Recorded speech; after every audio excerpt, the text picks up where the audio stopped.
Hi, this is Arthur Robinson Jr. I am the creator of PowerfulInterviews.com. I am the creator of Audio Secrets Training Event.com. I want to welcome each and every one of you to this phenomenal video. In this interview, you're going to experience life-changing information that you will not find anywhere else. I have secured an incredible interview with a great friend of mine, international speaker, best-selling author, the billionaire Steve Forbes. Steve Forbes, he is the owner of Forbes Media, and his business has been in New York City for 97 years. So in this interview, Steve Forbes talks about Donald Trump.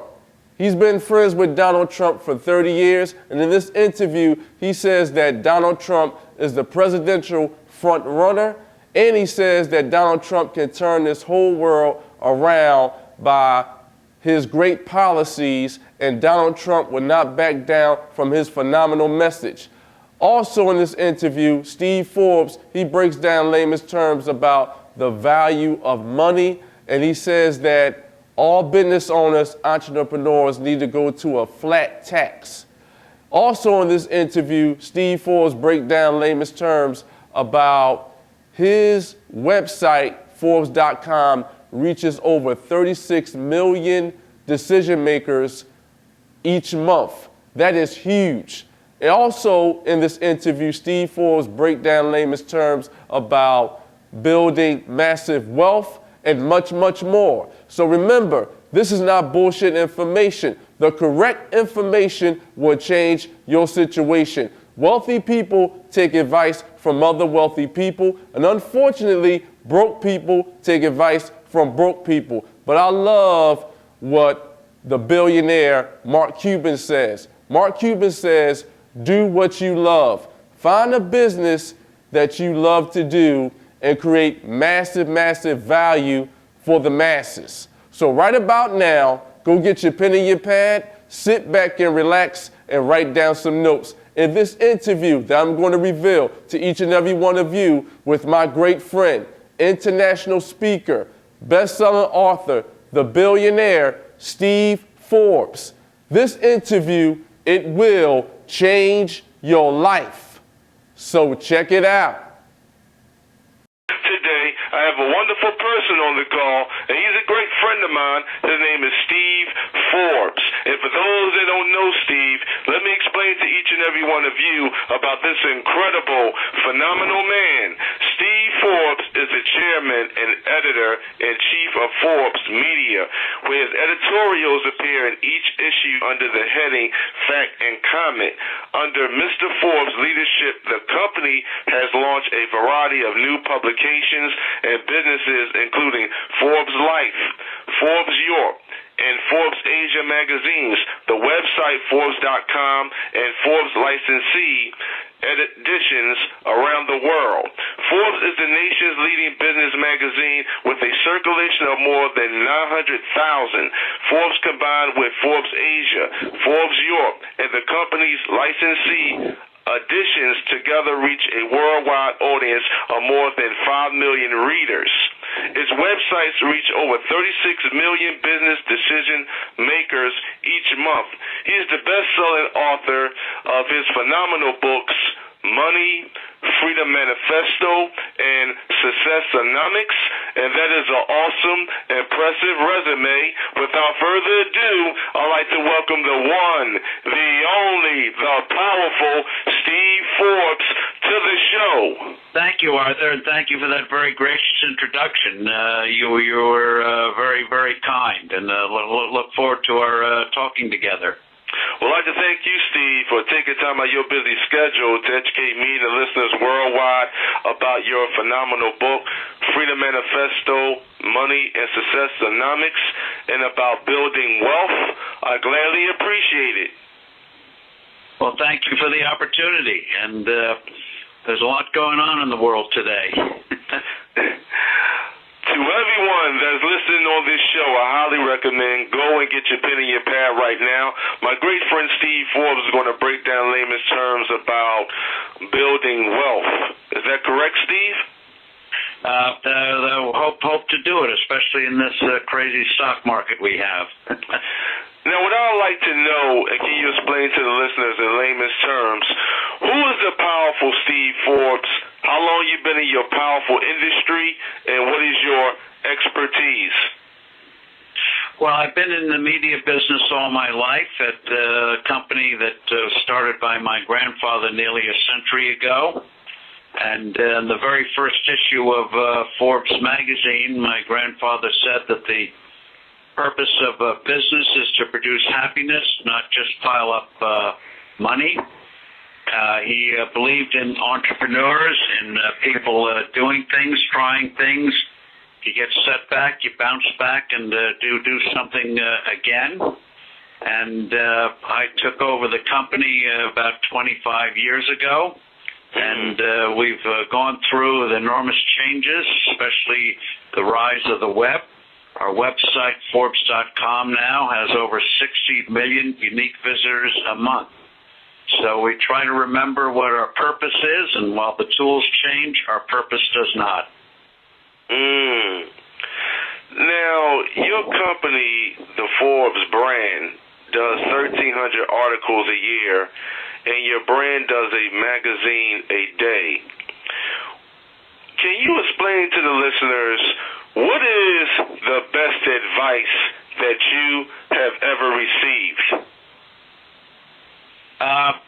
The best advice, well, in a jocular sense, my grandfather liked to say you make more money selling the advice than following it. He was a humorous man. But I think the best advice is be yourself. Don't try to be something you're not. You'll just put yourself in an early grave. The other thing we learned from my father and grandfather was what my grandfather called stick-to-itiveness. That is, you keep at it. Don't let them throw you out. Don't let them put you down. Keep coming back. Wow. What do billionaires and millionaires do on a consistent, regular basis that unfortunately broke entrepreneurs just don't do? Well, what they do is they realize that to succeed, you have to offer something that somebody else wants. When you make that offering, as Steve Jobs liked to say, you don't know if people are going to accept it, but you don't know until you go out and do it. And that's why it's not an easy life. But the key is, why would somebody want what I'm offering? And if you keep that in mind, then the success will eventually could come to you as well as the money. But you're in the service business, whether you're offering a service, advice, or a product, people have to want it, and if they do, you'll do fine. But you have to figure out what they might want. So once people like you, respect you, and trust you, that's when their minds are made up and they want to invest in you because you are the brand? Yes. They come to think that you, because of experience, you have a track record. They trust your judgment, and they know you're not always going to hit a home run like a baseball player, but they know that you know how to handle yourself at the plate. You're going to have a better chance than most of making that connection. Explain to the listeners, Steve, what inspired you to write your phenomenal book, Money? It was seeing what the Washington politicians were doing to the value of the dollar. They've been treating it like a yo-yo, up and down in value. It's like a clock that never tells the time right. And if you have unstable money, it's like a watch that can't tell time. It makes it very hard to move ahead. So in terms of investing, I think you got to approach it two ways. One is your retirement money, where you should be very conservative, and your other money where you can take more big risks. But on retirement money, you should just put a certain aside, whether it's every few months, once a year, every 3 months, but you have a schedule where you put a certain amount aside. You go into what they call index funds, so you'll follow the market, and because of the fees you save, you'll end up doing better than most money managers. And on the other side, in terms of your non-retirement money, you have to expect a lot of times your investments are not going to work out, but you have a better chance of hitting that grand slam home run. Wow. This is an incredible interview, and I appreciate you coming on my show today. Well, it's a great honor. Thank you. Steve, explain to the listeners. Now, I know that Donald Trump is a presidential front runner, and he's leading in the polls. How do you feel about Donald Trump becoming the president of the United States? And do you feel as though that he can get this economy stronger and eliminate ISIS forever? I've known Donald Trump for 30 years. He has, despite some setbacks, achieved great success. And I think that's one reason why he's attracted the support he has, is that while others can give speeches, he's actually shown he can build real things in the real world. So he's not a talker, he's a doer. And in terms of his policies, I like some of his tax proposals. I think he's got to make some changes on his trade policies. But in terms of ISIS, I think he reflects the attitudes of most Americans, and that is, this is an evil force, and we got to knock it out. Wow. Now, I know that Iraq has the second largest oil reserves in the world. Do you invest in gas and oil fields? And would you say that entrepreneurs and business owners should really get involved in investing in gas and oil investments? They should look at very carefully at those situations. Right now, as you know, with the crash in the price of oil, the industry is going through a real shrinkage, and this would then might be a time, especially as this continues for next few months, of looking for bargains out there. I think there'll be a lot of distressed assets for sale. So timing is the key. There will be bargains out there. You are experiencing a life-changing, powerful interview, and you are hearing it first from Arthur Robinson Jr.'s PowerfulInterviews.com. Now, I know the civilization basically runs on energy. So basically, oil controls the whole entire world? Well, energy is critical, obviously, and we, despite people may not wish it was so, but we're still very dependent on oil, on natural gas, and much of the world is still dependent on coal. So even though we spend less money on these things, it's like food. Yeah, without food, you can't do anything else. Let's talk about money. Now, I know money is not value. Money is just a facilitator to do transactions. How do you feel about money? And should entrepreneurs and business owners really focus on increasing their revenues to the $5 million or $20 million level or higher? Well, the key on the money part, one is they should always, as they probably know already, is pay very close attention to cash flows, especially with receivables. You can look like you're doing a great business, but if your customers aren't paying those bills on time, you could end up choking. So you got to watch those like a hawk. And in terms of expansion, right now it's very difficult to get bank loans. So you're going to have to work very, very hard on that. But this, again, I think the U.S. economy in the next couple of years is going to get better. So you just have to find a way of getting through these times now. I think better times are ahead. Now, you mentioned bank loans. So basically, 90% of the bank's loans are sold to the secondary market, which is Fannie Mae and Freddie Mac. Now, what Fannie Mae and Freddie Mac do is they package that loan money up into what are known as government-insured securities, and the government-insured securities is connected to the derivatives market. How do you feel about government-insured securities and the derivatives market? Well, in terms of Fannie Mae and Freddie Mac, people buy those securities because they feel that even though the government claims they don't guarantee them, they, in a crunch, as we saw in 2008, they're not going to let those bonds, those packages go down. So people feel they're as good as government bonds, U.S. government bonds.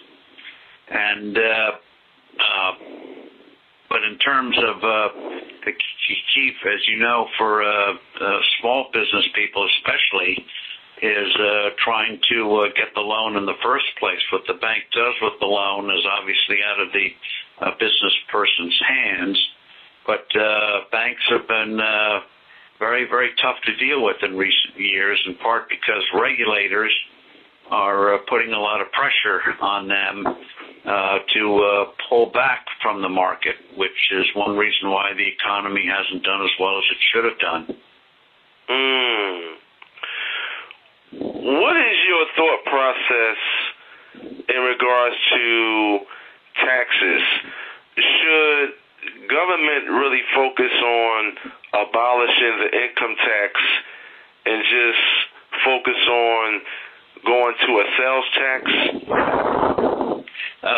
I think the key right now is to focus on radically simplifying the current tax code. I like the idea of a flat tax where you throw the whole current income tax code out, kill the beast once and for all, and put in a simple flat tax where you could literally do your tax return on a single sheet of paper, your personal return, and also your business returns on a single sheet of paper or a few keystrokes on the computer.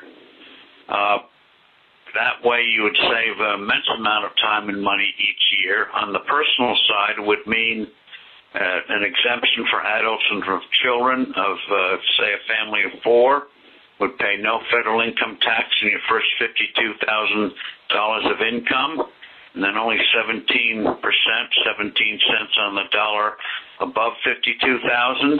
You'd have no tax on your savings and no death taxes. You should be allowed to leave the world unmolested by the IRS. And on the business side, lower the rate from 35% to 17%, and allow businesses to deduct right away any capital expenses they make instead of the complicated depreciation schedules we have today. So make it simple so that people can focus on their businesses rather than paperwork and time for the government.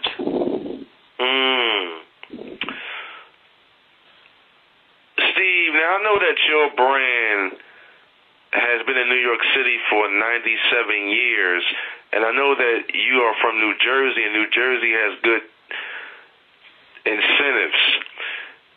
As entrepreneurs and business owners really start to really focus on passive wealth, what advice would you give entrepreneurs and business owners that are listening on the show right now?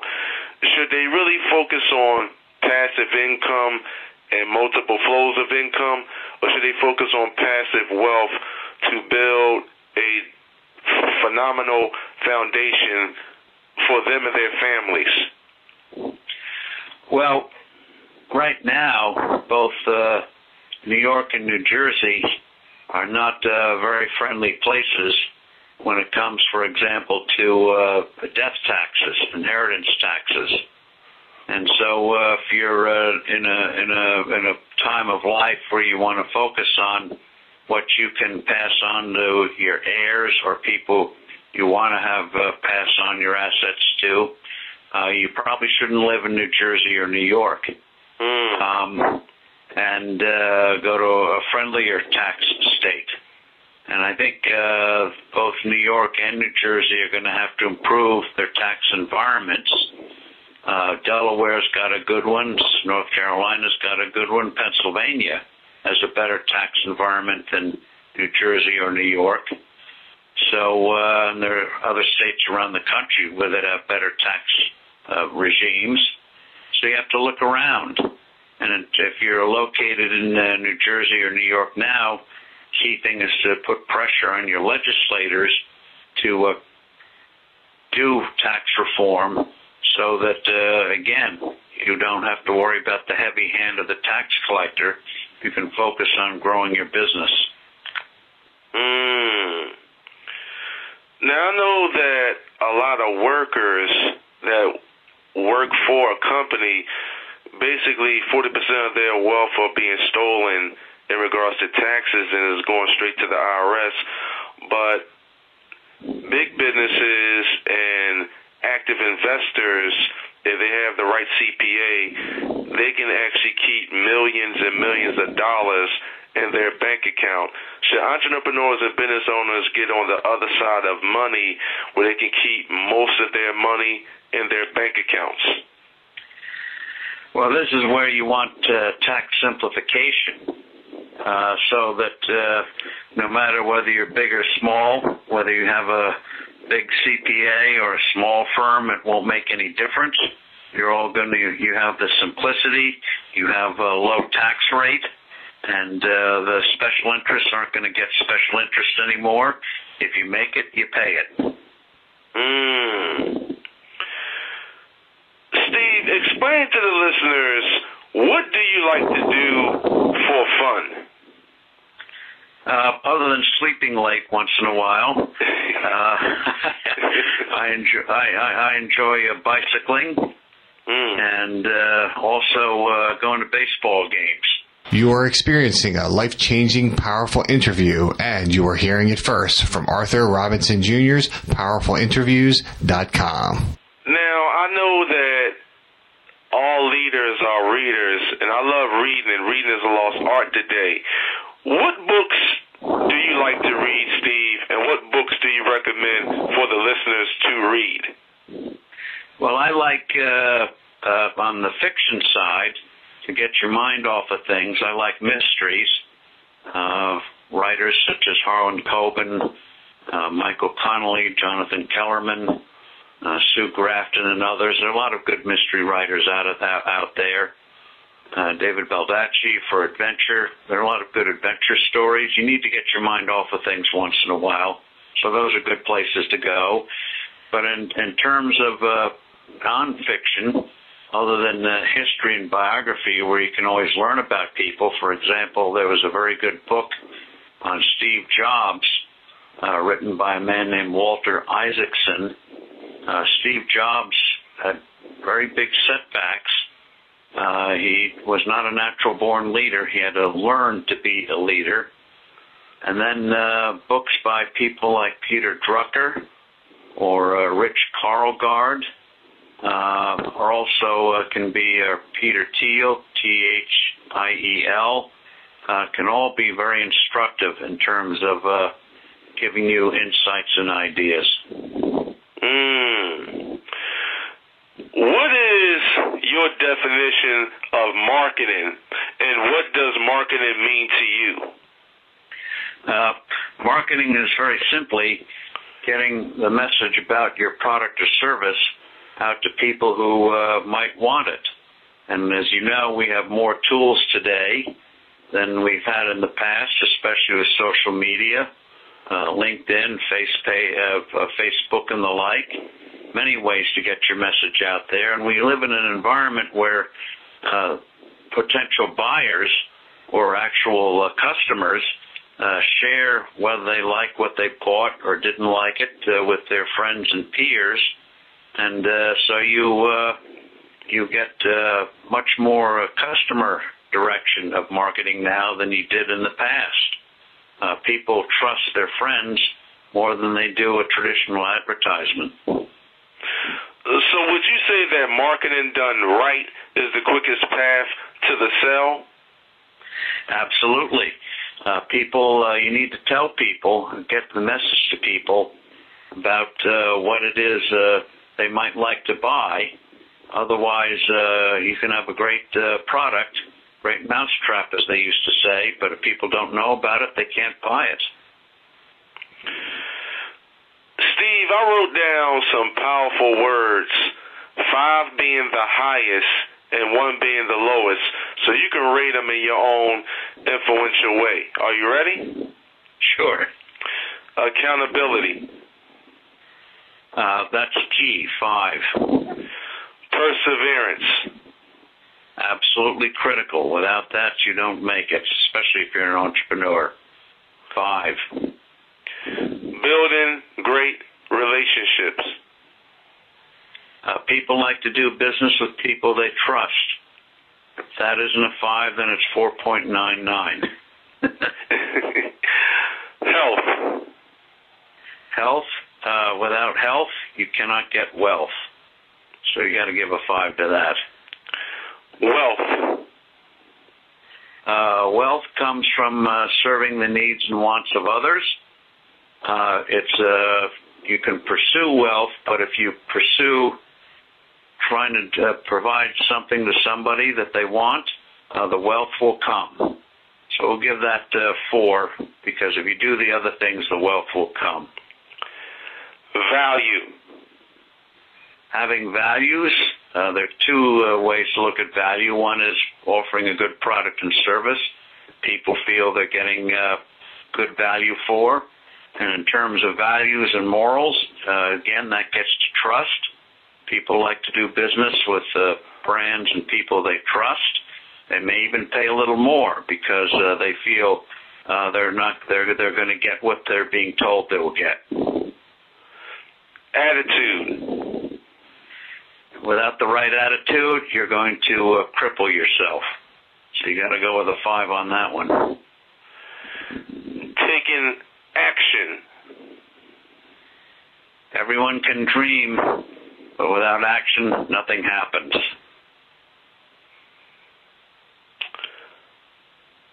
Obsession. There's a good obsession in terms of trying to do a product, sticking with something, trying to make it happen. And there's unhealthy obsession where you go after things and lose all perspective. So that one you got to give it a 3 because it can cut both ways. Success. Success comes, but because you're successful today doesn't mean you'll be successful tomorrow any more than if you get a setback today, you can come back to success tomorrow. Success is fleeting, so pursue it. Know that it's not permanent. Subordinated debentures.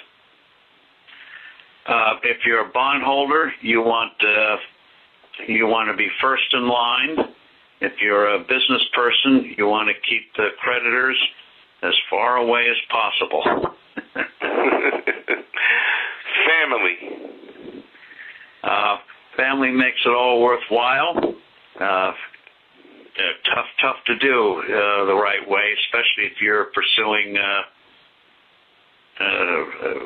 doing something as an entrepreneur.